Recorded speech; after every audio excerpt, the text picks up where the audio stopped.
Alright, today we're going to take a look into pop-ups. Pop-ups can be very powerful thing to use.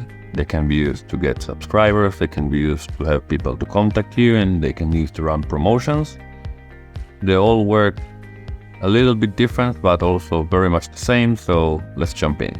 Here on the main screen of the editor, we're going to go to all pages, and then we're going to click on pop-ups.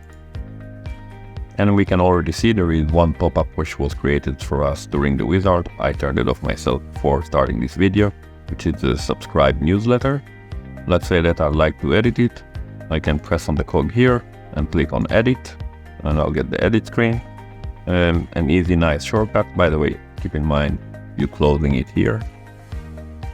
And another option would be, again, to go to pop-ups and just click on its name. Alright, so this is the pop-up we have today. We can change the image here, for example. If I have my own image, I can upload it, or I can actually click on the free images.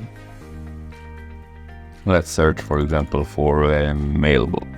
Seems suitable to me for a subscribe, like this one. Alright, this is what we have here.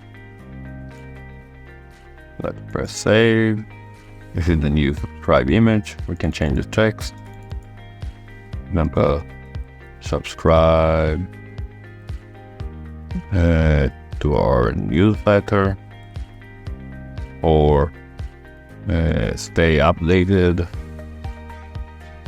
And then we can have here, for example, let's use the AI for this one.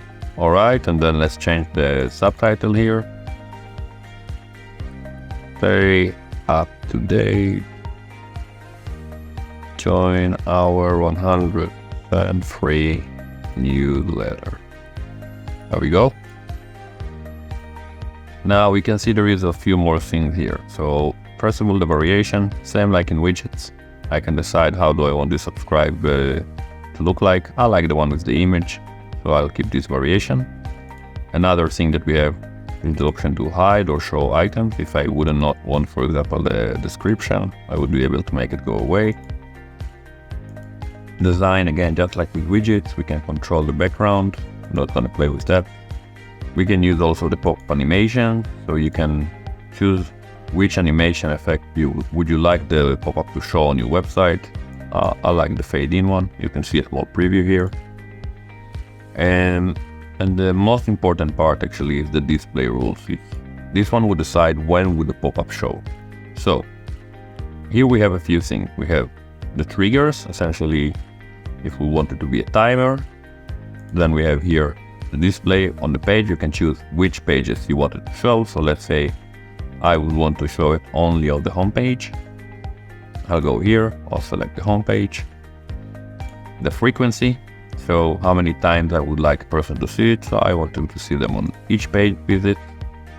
And then targeting all visitors, returning visitors, or just unique new visitors. So I want to have it only for the new visitors.